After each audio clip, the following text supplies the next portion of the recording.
ರಾಜಕೀಯ ನಾಯಕರುಗಳು ಇವರೆಲ್ಲೂ ಒಂದು ಭಾಗ ಆದರೆ ಅಲ್ಲಿರುವಂತಹ ಸಾಮಾನ್ಯ ಜನರ ನಡವಳಿಕೆಯ ಬಗ್ಗೆಯೂ ಕೂಡ ಹೈಕೋರ್ಟ್ ಪ್ರಶ್ನೆಯನ್ನ ಎತ್ತಿರುವಂಥದ್ದು ಅತ್ಯಂತ ಗಮನಾರ್ಹವಾಗಿರುವಂತಹ ವಿಚಾರ. ಯಾಕಂದ್ರೆ ಒಂದು ಸುಸ್ಥಿರ ಸಮಾಜ ನಿರ್ಮಾಣದಲ್ಲಿ ಪ್ರಜ್ಞಾವಂತ ಜನ ಇರುವಂಥದ್ದು ಕೂಡ ಅಷ್ಟೇ ಮುಖ್ಯ, ಪ್ರಜ್ಞಾವಂತ ನಾಗರಿಕರು ಇರುವಂಥದ್ದು ಮುಖ್ಯ. ಮತ್ತು ನಾವು ನಾಗರಿಕರು ಅಂತ ಅನ್ನಿಸ್ಕೊಳ್ಬೇಕು ಅಂತ ಹೇಳಿದ್ರೆ, ನಮ್ಮನ್ನೆಲ್ಲರನ್ನ ನಾವು ನಾಗರಿಕರು ಅಂತೇಳಿ ಕರ್ಕೊಳ್ಬೇಕು ಅಂತ ಹೇಳಿದ್ರೆ, ನಮ್ಮ ಕಣ್ಣೆದುರು ನಡೆಯುವಂತಹ ಈ ರೀತಿಯ ಅನಾಗರಿಕ ಕೃತ್ಯವನ್ನ ಪ್ರಶ್ನಿಸುವ, ಎಚ್ಚರಿಸುವ ಅಥವಾ ಅದನ್ನ ತಡೆಯುವ ಪ್ರಯತ್ನವನ್ನ ನಡಿಬೇಕಾಗತ್ತೆ ಅಂತೇಳಿ ನೋಡಿ. ಈ ಪ್ರಕರಣ ನಡೆದಾಗ ಅಲ್ಲಿ ಮೂಕ ಪ್ರೇಕ್ಷಕರಾಗಿ ನಿಂತಂಥವರ ಮೇಲೂ ಕೂಡ ಇವತ್ತು ಅವರಿಂದ ಕೂಡ ದಂಡ ವಸೂಲಿ ಮಾಡಿ ಅದನ್ನ ಪರಿಹಾರವಾಗಿ ಆ ಮಹಿಳೆಗೆ ಕೊಡಿ ಅಂತ ಹೇಳೋದು ಯಾವ ಸ್ವರೂಪದಲ್ಲಿ ನಮ್ಮ ಅನಾಗರಿಕ ಕೃತ್ಯಗಳು ನಡೆದಾಗ, ನಮ್ಮ ನಡುವೆ ನಡೆದಾಗ ನಾಗರಿಕ ಸಮಾಜ ಹೇಗೆ ಮೂಕ ಪ್ರೇಕ್ಷಕರಾಗಿದ್ರೆ ಇನ್ನು ಸುಮ್ಮನಿರೋದಕ್ಕೆ ಸಾಧ್ಯ ಇಲ್ಲ ಅಂತೇಳಿ ಹೈಕೋರ್ಟ್ ಕೂಡ ಹೇಳಿದಂತಿದೆ.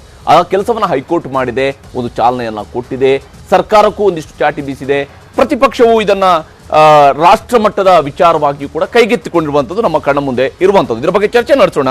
ಅತಿಥಿಗಳು ಜಾಯ್ನ್ ಆಗಿದ್ದಾರೆ. ಕಾಂಗ್ರೆಸ್ನ ವಕ್ತಾರರಾಗಿರುವ ಭವ್ಯ ನರಸಿಂಹಮೂರ್ತಿ ಅವರೊಂದಿಗೆ ಈ ಕಾರ್ಯಕ್ರಮದಲ್ಲಿ ಜಾಯ್ನ್ ಆಗಿದ್ದಾರೆ. ಹಾಗೆಯೇ ಭಾರತೀಯ ಜನತಾ ಪಕ್ಷದ ರಾಜ್ಯ ವಕ್ತಾರರಾಗಿರುವ ಅಶ್ವಿನಿ ಶಂಕರ್ ಅವರೊಂದಿಗೆ ಕಾರ್ಯಕ್ರಮದಲ್ಲಿ ಜಾಯ್ನ್ ಆಗಿದ್ದಾರೆ. ರಾಜ್ಯ ಮಹಿಳಾ ಆಯೋಗದ ಮಾಜಿ ಅಧ್ಯಕ್ಷೆಯಾಗಿರುವಂತಹ ಮಂಜುಳಾ ಅವರೊಂದಿಗೆ ಮುಂದಿನ ಹಂತದಲ್ಲಿ ಕಾರ್ಯಕ್ರಮದಲ್ಲಿ ಜಾಯ್ನ್ ಆಗ್ತಾರೆ.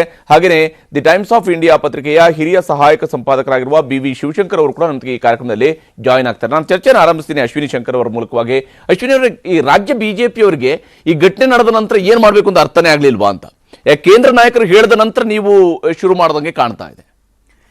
ಖಂಡಿತವಾಗ್ಲೂ ಇಲ್ಲ. ರಾಜ್ಯ ಸರ್ಕಾರ ಇವತ್ತು ಏನು ಕಾಂಗ್ರೆಸ್ ಆಡಳಿತ ನಡೆಸ್ತಾ ಇದೆ ರಾಜ್ಯದಲ್ಲಿ, ಸಂಪೂರ್ಣವಾಗಿ ಮಹಿಳೆಯರಿಗೆ ಇಲ್ಲಿ ಸುರಕ್ಷತೆ ಅನ್ನೋದು ಇಲ್ಲ. It's become zero. ಮತ್ತೆ ಒಂದು ದಲಿತ ಮಹಿಳೆ ಅಷ್ಟು ಹೊತ್ತಿನಲ್ಲಿ 12 ಗಂಟೆನಲ್ಲಿ ಆ ಮಧ್ಯರಾತ್ರಿನಲ್ಲಿ ಅವಳನ್ನ ಬೆತ್ತಲೆಗೊಳಿಸಿ, ವಿವಸ್ತ್ರಗೊಳಿಸಿ, ಪೆರೇಡ್ ಮಾಡಿ, ಅವಳನ್ನ ಚಪ್ಪಲಿನಲ್ಲಿ ಹೊಡೆದು ಎಲ್ಲ ಮಾಡ್ತಾರೆ. 10 ರಿಂದ 11 ಕಿಲೋಮೀಟರ್ ದೂರದಲ್ಲೇ ಪೊಲೀಸ್ ಠಾಣೆ ಇರುತ್ತೆ. ಅಲ್ಲಿಗೆ ಧಾವಸಕ್ಕೆ ಪೊಲೀಸರಿಗೆ ಎಷ್ಟು ಮಹಾ ಬೇಕು? ಯಾರು ಒಬ್ರು ಇನ್ಫಾರ್ಮ್ ಮಾಡೋರು, ಇನ್ಫಾರ್ಮರ್ಸ್ ಇರೋದಿಲ್ವಾ ಅಲ್ಲಿ? ರಾಜ್ಯ ಸರ್ಕಾರ ಏನ್ ಮಾಡ್ತಿದೆ? ಹೋಮ್ ಮಿನಿಸ್ಟ್ರಿ ಏನ್ ಮಾಡ್ತಿದ್ದಾರೆ? ಈ ರಾಜ್ಯ ಸರ್ಕಾರದಲ್ಲಿ ಇರುವಂತಹ ಮಹಿಳಾ ಮತ್ತು ಮಕ್ಕಳ ಕಲ್ಯಾಣ ಸಚಿವೆ ಸಂಪೂರ್ಣವಾಗಿ ಕಾಣೆಯಾಗಿದ್ದಾರೆ ರಾಜ್ಯದಲ್ಲಿ. ಇವತ್ತು ಲಾಬಿಗಳು ಮಾಡ್ಕೊಂಡು ಅವ್ರ ಹಿಂದೆ ಇವ್ರ ಹಿಂದೆ ಓಡಾಡ್ತಾ ಇದ್ದಾರೆ. ಇಲ್ಲಿ ಯಾವ ಮಹಿಳೆಗೆ ಏನು ಸುರಕ್ಷತೆ ಇದೆ, ಯಾವ ಮಗುವಿಗೆ ಯಾವ ರೀತಿ ಸುರಕ್ಷತೆ ಇದೆ, ಪೌಷ್ಟಿಕ ಆಹಾರ ಸಿಗ್ತದೆ, ಯಾವುದಕ್ಕೂ ಅವ್ರು ತಲೆ ಕೆಡಿಸ್ಕೊಳ್ತಾ ಇಲ್ಲ.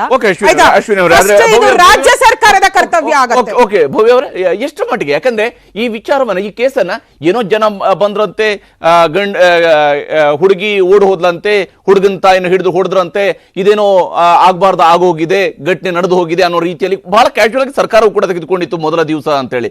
ಹೌದು, ಗೃಹ ಸಚಿವರು ಹೋಗಿದ್ದಾರೆ, ಭೇಟಿ ಮಾಡಿರ್ಬೋದು, ಎಲ್ಲ ಮಾಡಿರ್ಬೋದು. ಆದ್ರೆ CID ತನಿಖೆಗೆ ಆದೇಶವನ್ನು ಕೊಡೋದಕ್ಕೂ ಕೂಡ ತಡ ಮಾಡಿರುವಂತದ್ದು. ಆದ್ರೆ ನೀವು ಸೀರಿಯಸ್ ಆಗಿ ಕೇಸನ್ನು ತಗೊಳ್ಳಿಲ್ಲ ಅಂತ ಮೊದಲ ದಿವಸದಿಂದ. ಫಸ್ಟ್ ಆಸ್ ಅ ವುಮನ್, ಒಂದು ಹೆಣ್ಣಾಗಿ ನಾನು ಹೇಳಕ್ ಇಷ್ಟಪಡೋದಂದ್ರೆ, ಪ್ರತಿಯೊಂದು ಸರ್ಕಾರದಲ್ಲೂ ಏನಿದೆ ನಡೀತಿದೆ, ನಮ್ಮ ಸರ್ಕಾರದಲ್ಲೂ ನಡೆದಿದೆ. ಇದು ಎವ್ರಿ ಒನ್ ಶುಡ್ ಕಂಡೆಮ್ ಒಂದು. ಆದ್ರೆ ನಮ್ಮ ಸರ್ಕಾರ ಹೇಗೆ ರೆಸ್ಪಾಂಡ್ ಮಾಡ್ತು ಅನ್ನೋದು ಮುಖ್ಯ ಆಗುತ್ತೆ. ತಿಳಿದ ತಕ್ಷಣ ಒಂದು ಹೋಮ್ ಮಿನಿಸ್ಟರ್, ಬೆಳಗಾವಿಯಲ್ಲೇ ನಡೀತಿತ್ತು ಸೆಷನ್ನು, ಹೋಮ್ ಮಿನಿಸ್ಟರ್ ಆ ಒಂದು ಹಳ್ಳಿಗೆ ಹೋಗ್ತಾರೆ. That sends out a very strong message. ಎಂತಹ ಮೆಸೇಜ್? ಇಂತಹ ಘಟನೆ ಒಂದು ಇಲ್ಲಿ ನಡೆದಿದ್ರೆ ನಮ್ಮ ಸರ್ಕಾರ ಎಷ್ಟು ಸೀರಿಯಸ್ ಆಗಿ ತಗೊಂಡಿದ್ದೀವಿ ಅನ್ನುವಂಥದ್ದು. 24 ಗಂಟೆಗಳಲ್ಲಿ 11 ಜನ ಅರೆಸ್ಟ್ ಆಗ್ತಾರೆ. ಇದುವರೆಗೂ 2-3 ಜನ ಪೊಲೀಸ್ ಅವರು ಸಸ್ಪೆಂಡ್ ಆಗಿದ್ದಾರೆ. ಯಾಕೆ? ಇನ್ಆಕ್ಷನ್. ಈಗೇನ್ ಮೇಡಮ್ ಹೇಳಿದ್ರು 100% ಅಲ್ಲಿ ಗೊತ್ತಾಗಿದ ತಕ್ಷಣ 112 ಏನ್ ಮಾಡ್ತಿತ್ತು? ಗೊತ್ತಾಗಿದ ತಕ್ಷಣ ಅಲ್ಲಿ ಧಾವಿಸ್ಬೇಕಿತ್ತು ಅವರು. ಅದು ತಪ್ಪು ಮೇಡಮ್. ಮುಗಿಸ್ಬಿಡ್ತೀನಿ ಮೇಡಮ್. ಅವತ್ತು ಒಂದ್ ನಿಮಿಷ ಅವರು ಹೋಗ್ಬೋದಿತ್ತು, ಅವರು ಹೋಗ್ಲಿಲ್ಲ. ಮಾತಾಡ್ತಾ ಇದ್ದೀನಿ, 1 ನಿಮಿಷ. ಸೊ ಈಗ ಹೋಮ್ ಮಿನಿಸ್ಟರ್ ಹೋದ್ರು, 2 ಸಸ್ಪೆಂಡ್ ಆದ್ರು, CM ಕೂಡ ಸ್ಟೇಟ್ಮೆಂಟ್ ಇಶ್ಯೂ ಮಾಡಿದ್ರು, ಹೆದರ್ಕೊಳ್ಳಿಲ್ಲ. ಬಿಜೆಪಿ ಅವ್ರ ತರ ಯಾವುದಕ್ಕೂ ಹೆದರ್ಲಿಲ್ಲ. ಬಿಜೆಪಿ ಯಾವುದಕ್ಕೂ ಹೆದರಲ್ಲ ಮೇಡಮ್. ಸಮಿತಿ ಬಂದ ಮೇಲೆ ಸರ್ಕಾರ ಎಚ್ಚೆತ್ಕೊಂಡಿರೋದು. ಒಂದು ಸತ್ಯ ಶೋಧನಾ ಸಮಿತಿ ಬಿಜೆಪಿ ಡೆಲ್ಲಿಯಿಂದ ಬಂದ ಮೇಲೆ ಸರ್ಕಾರ ಎಚ್ಚೆತ್ಕೊಂಡಿರೋದು. ಅಲ್ಲಿವರೆಗೂ ಬಿಜೆಪಿ ಬಗ್ಗೆ ಮಾತಾಡೋ ಯಾವ ನೈತಿಕತೆ ಇಲ್ಲ.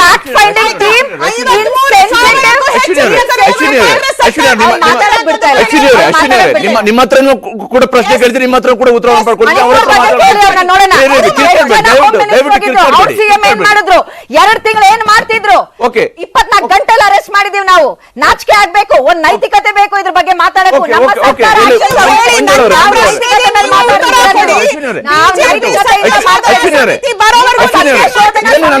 ಇದನ್ನೇ ನಾನು ಹೇಳಿದ್ದು ಅಶ್ವಿನಿ ಅವರೇ, ಆರಂಭದಲ್ಲಿ ನಾನು ಇದನ್ನೇ ಕೇಳಿದ್ದು.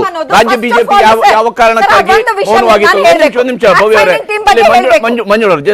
ಮಂಜುಳ ಅವರೇ, ಈಗ ತಾವು ಮಹಿಳಾ ಆಯೋಗದ ಅಧ್ಯಕ್ಷೆಯಾಗಿ ಕೂಡ ಕೆಲಸ ಮಾಡಿದಂತವ್ರು, ಇಲ್ಲಿ ವಿಚಾರ ಇರುವಂತದ್ದು ಒಂದು ಮಹಿಳೆ ಮೇಲೆ ಆಗಿರುವಂತ ಈ ಒಂದು ಪ್ರಕರಣಕ್ಕೆ ಬೆತ್ತಲೆ ವಿವಸ್ತ್ರಗೊಳಿಸಿರುವಂತದ್ದು ಅನ್ನುವಂಥದ್ದನ್ನ ಯಾವ ಸ್ವರೂಪದ ಆಕ್ಟ್ಗಳ ಅಡಿಯಲ್ಲಿ ಇವತ್ತು ಬರುತ್ತೆ ನಿರ್ಭಯ ಪ್ರಕರಣದ ನಂತರ ಅನ್ನುವಂಥದ್ದು ಇಡೀ ದೇಶಕ್ಕೆ ಗೊತ್ತಿರುವಂತಹ ವಿಚಾರ.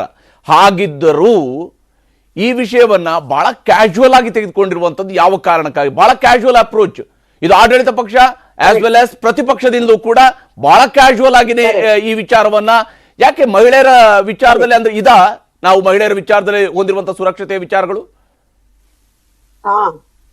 ಇವತ್ತು ಜಾತಿಯ ವಿಚಾರ ಬಂದಾಗ ನಮ್ಮ ಜನ ಹೇಗೆ ಪ್ರತಿಕ್ರಿಯೆ ಕೊಡ್ತಾರೆ ಅನ್ನುವಂತಹ ಒಂದು ಮೆಸೇಜ್ ಏನಿದೆ, ಇದಿಷ್ಟು ಭಯಾನಕವಾಗಿದೆ. ಒಂದು ಅಂತರ್ಜಾತೀಯ ವಿವಾಹದ ವಿಷಯವಾಗಿ ಮಹಿಳೆಯನ್ನ ಈ ರೀತಿ ಬೆತ್ತಲೆಗೊಳಿಸಿ ಹೊಡೆಯುವಂತಹ ಒಂದು ಅಮಾನವೀಯ ಕೃತ್ಯಕ್ಕೆ ಸರ್ಕಾರ ಹೇಗ್ ನಡ್ಕೋತು ಅನ್ನೋ ಪ್ರಶ್ನೆ ಹೊರತು ಕಾಂಗ್ರೆಸ್ ಹೇಗ್ ನಡ್ಕೋತು ಅನ್ನೋ ಪ್ರಶ್ನೆ ಅಲ್ಲ ಇದ್ರಲ್ಲಿ ಇರುವಂತದ್ದು. ಇವತ್ತು 5 ಲಕ್ಷ ಪರಿಹಾರ ಕೊಟ್ಟಿರೋದು, 2 ಎಕರೆ ಜಮೀನ್ ಕೊಡ್ತೀವಿ ಅಂತ ಆಶ್ವಾಸನೆ ಕೊಟ್ಟಿರೋದು ಕೂಡ ವಿರೋಧ ಪಕ್ಷ ಹೋರಾಟ ಮಾಡಿದ ಮೇಲೆ ದೆಹಲಿಯಿಂದ ವಿರೋಧ ಪಕ್ಷದ ಮಹಿಳೆಯರು ಸಂಸದರು ಬಂದ ಮೇಲೆ ಸರ್ಕಾರ ಅದಕ್ಕೆ ಪ್ರತಿಕ್ರಿಯಿಸಿದ್ದಕ್ಕೆ ನಮಗೆ ಬೇಜಾರಿದೆ. ಇವತ್ತು ಸಿದ್ದರಾಮಯ್ಯನವರು, DK ಶಿವಕುಮಾರ್ ಅವರು, ಕಾಂಗ್ರೆಸ್ ಪಕ್ಷದವರು ಸಣ್ಣ ಸಣ್ಣ ವಿಷಯಕ್ಕೂ ಮೈ ಮೇಲೆ ಚೇಳು ಬಿಟ್ಕೊಂಡ ಹಾಗೆ ಪ್ರತಿಕ್ರಿಯೆ ಕೊಡುವ ಒಂದು ಶಾರ್ಪ್ ಅಲ್ಲಿ ಇದ್ದಂತವ್ರು ತಮ್ಮ ಮೂಗಿನ ನೇರದಲ್ಲೇನೆ ಇದ್ದಂತ ಏನು ಅಸೆಂಬ್ಲಿ ನಡೀತಾ ಇತ್ತು ಬೆಳಗಾವಿಯಲ್ಲಿ, ಕೂಗಲ್ತನಲ್ಲಿ ಆ ಘಟನೆ ನಡೆದಾಗ ಯಾಕೆ ಇನ್ಆಕ್ಷನ್ ಮಾಡ್ತು? ಹಾಗಾದ್ರೆ ಶೋಷಿತ ಮಹಿಳೆಯರು, ರಾಜ್ಯದ ಮಹಿಳೆಯರಿಗೆ ಸರ್ಕಾರದ ಸಂದೇಶ ಏನು ಅನ್ನೋ ಪ್ರಶ್ನೆಯನ್ನ ನಾನು ಎತ್ತುತ್ತಾ ಇದ್ದೀನಿ. ಇದ್ರಲ್ಲಿ ಯಾಕೆ ಮುಖ್ಯಮಂತ್ರಿಗಳು ಈ ವಿಚಾರದಲ್ಲಿ ಮೊದಲೇ ಇದನ್ನೆಲ್ಲ ಆಕ್ಷನ್ ಮಾಡ್ಲಿಲ್ಲ ಅನ್ನುವಂಥದ್ದು. ಇದಕ್ಕೆ ಮುಖ್ಯ ಕಾರಣ ಸತೀಶ್ ಜಾರಕಿಹೊಳಿ ಅವರ ಬೆಂಬಲಿಗರು ಈ ಒಂದು ಘಟನೆಯ ಆರೋಪಿಗಳಿದ್ದಾರೆ, ಅವರಿಗೆ ರಕ್ಷಣೆ ಕೊಡಕ್ಕೋಸ್ಕರನೇ 11 ಜನ ಅರೆಸ್ಟ್ ಆಗಿದ್ದಾರೆ. ಏನೋ ಒಂದು ಹುಟ್ಟಿಸೋದು ತಪ್ಪಾಗುತ್ತೆ ಸರ್, ಈ ರೀತಿ ಎಲ್ಲ ಹೇಳೋದು ತಪ್ಪಾಗುತ್ತೆ. ಎಲ್ಲ ಭವ್ಯ ಎವಿಡೆನ್ಸ್ ಕೊಡಿ madam, you please give evidence without making such statements. ಇಂತಹ ಸ್ಟೇಟ್ಮೆಂಟ್ಸ್ ಮಾಡಿದ್ರೆ ತಪ್ಪಾಗುತ್ತೆ. ಎವಿಡೆನ್ಸ್ ಇಲ್ದಿರ ಇಂತಹ ಸ್ಟೇಟ್ಮೆಂಟ್ಸ್ ಟಿವಿಲಿ ಬಂದ್ ಮಾಡಬಾರ್ದು ಸರ್, ಪ್ರಶ್ನೆ ಇದೆ. ತಪ್ಪಾಗುತ್ತೆ. ನೀವು ಇದನ್ನ ಕೇಳಿಸ್ಕೊಳ್ಳೋದಕ್ಕೆ ಪ್ರಯತ್ನ ಮಾಡಿ. ಯಾವುದೇ ಸರ್ಕಾರ ಇರ್ಲಿ, ಮುಖ್ಯಮಂತ್ರಿಗಳ ಮೂಗಿನ ಬುಡದಲ್ಲಿ ನಡೆದಂತ ಈ ಘಟನೆ ಸತೀಶ್ ಜಾರಕಿಹೊಳಿ ಅವರ ಜೊತೆಗಿದ್ದಂತ ಬೆಂಬಲಿಗರು, ಗ್ರಾಮ ಪಂಚಾಯಿತಿಯ ಮಾಜಿ ಅಧ್ಯಕ್ಷರು ಎಲ್ಲರ ಮೇಲೆ FIR ಆಗಿದೆ. ಮತ್ತು ಪರಿಹಾರವನ್ನ ನೀವು ವಿರೋಧ ಪಕ್ಷದವರು ಗಲಾಟೆ ಮಾಡಿದ್ಮೇಲೆ ಯಾಕೆ ಕೊಟ್ರಿ? ಸರ್ಕಾರ ನಿಮ್ದಿದೆ, 135 ಜನ ಬೆಂಬಲಿತ ಸರ್ಕಾರ ಇದೆ.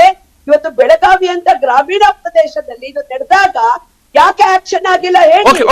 ಮಂಜು ಅವರೇ ಮಾತಾಡ್ತೀನಿ, ಭವ್ಯ ಅವರ ಅದಕ್ಕೆ ಉತ್ತರವನ್ನು ಪಡ್ಕೊಳ್ತೀನಿ. ಭವ್ಯ ಅವರ ಹತ್ರ ಕೂಡ ಅದಕ್ಕೆ ಉತ್ತರವನ್ನು ಪಡ್ಕೊಳ್ತೀನಿ. ಶಿವಶಂಕರ್ ಕೂಡ ನಮ್ಗೆ ಜಾಯ್ನ್ ಆಗಿದ್ದಾರೆ, ಅವ್ರ ಜೊತೆ ಕೂಡ ಮಾತಾಡ್ತೀನಿ ಚಿಕ್ಕ ಬ್ರೇಕ್ ನಂತರ.